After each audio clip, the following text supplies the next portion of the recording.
When you were very small, you seem to have started sketching, thinking in terms of putting your ideas into pictures. Yeah, I mean, because I really didn't speak very much, or so I was told for other people, it was true. I wasn't a really great communicator, so I just communicated through drawing or sketches. Were you sketching stuff which has turned up later in your career? Yes, I mean, I have a fairly limited sort of sketching style, so characters always kind of look the same. Things always look a bit similar.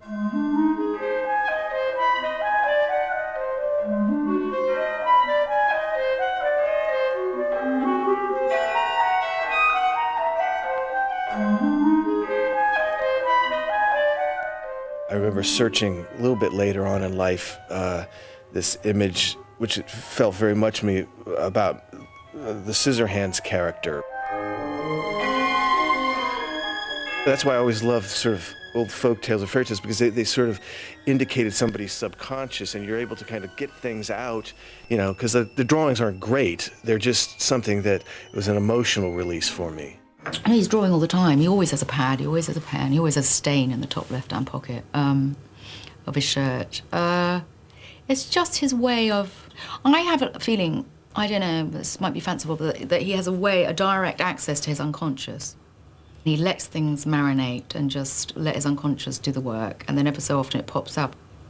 I love it because I'm with him, so I've got, like, the whole of our relationship and, birth of our child, and Billy... he did a great sketch of me giving birth. I've got it, actually. I'll show it to you. It's just his way of expressing himself. And often ideas start there. It's a completely different side to him and a different part of his character that people don't really appreciate or don't really know very well. I mean, he had the Oyster Boy book, which had a lot of his sketches in. And that was, that's as much Tim Burton as any movie. This is one of the stories out of the book I did, Melancholy Death of Oyster Boy. It's called Stain Boy. Of all the superheroes, the strangest one by far doesn't have a special power or drive a fancy car. Next to Superman and Batman, I guess he must seem tame, but to me he is quite special, and Stain Boy is his name. He can't fly around tall buildings or outrun a speeding train. The only talent he seems to have is to leave a nasty stain. Sometime I know it bothers him that he can't run or swim or fly, and because of his one ability, his dry cleaning bill's sky high. These are stories for people with very short attention spans. Tim is preparing his projects, or as they are germinating in his mind, they kind of erupt from his mind onto the page as wonderful, sublimely drawn, very simply drawn images that communicate to me and to others what his intent is. And it's really quite amazing and uncanny how he is able to imply worlds with his drawings.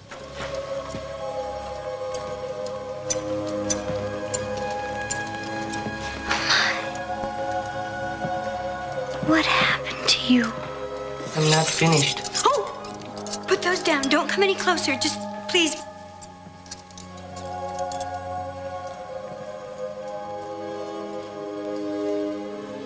Those are your hands.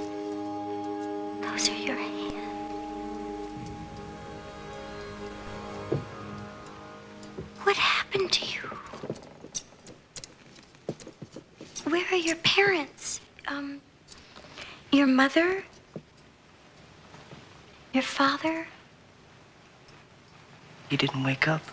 You have a very strong relationship as director to actor with Johnny Depp. Can you tell us what attracts you to him as an actor and why you like writing characters on him and with him? He responds to things, I think, very much from the inside as well, and that's why I think I've enjoyed working with him, is that there's something very exciting working with somebody who wants to just do different things and go out there, especially with somebody who looks the way he is and people perceive him in a certain way. He's really the opposite of that. Is there any sense in which you're working through him autobiographically? Well, I mean, With the Scissorhands character, I would say that was more slightly autobiographical character, but I always kept a distance from that. I mean, because first of all, I don't look like anything like Johnny Depp, obviously. So there's a certain distance from that, that's just there. When I first met him for Edward Scissorhands, he's somebody who I don't know. I just feel like I operate on a similar level in the sense like, he was known at the time as sort of a teen idol, and I didn't know him, but I just had this feeling like, well, he just doesn't feel like that. I bet he doesn't feel that way at all. They were trying to label me with all these kind of, very limiting handles, such as, a teen heartthrob, or, When I met Tim for Edward Scissorhands, it was immediately apparent to me the second I met him that he was Edward Scissorhands. The funny thing is that, it was me too, you know what I mean? That character, there was something in there that's me, that's Tim, that's you, that's universal. That feeling of being outside, Throughout my career, there were several films that we did together that he had to fight with studios to cast me because they didn't want me, They wanted flavor of the month, or they wanted this guy because he was popular, or because, whatever. No, I'm convinced that without Tim and his taking these risks on me, I would have been discarded a long time ago by the industry. You're taking the outsiders, the monsters, the misfits, and putting them right at the center. Well, I think that's because that's the way a lot of people feel. I mean, like I said, I didn't feel unique in those feelings. You feel isolated and alone, but that's what that feeling is. I feel like a lot of people feel that way. Probably most people, actually. It's just, some people suppress it more than others. That's why, the most gratifying thing for me is just somebody that comes up to me on the street and just, that you've made a connection with them and something that you've done, that means more to me than box office or anything. That just singular personal connection, and it just, like I said, that means more to me than almost anything.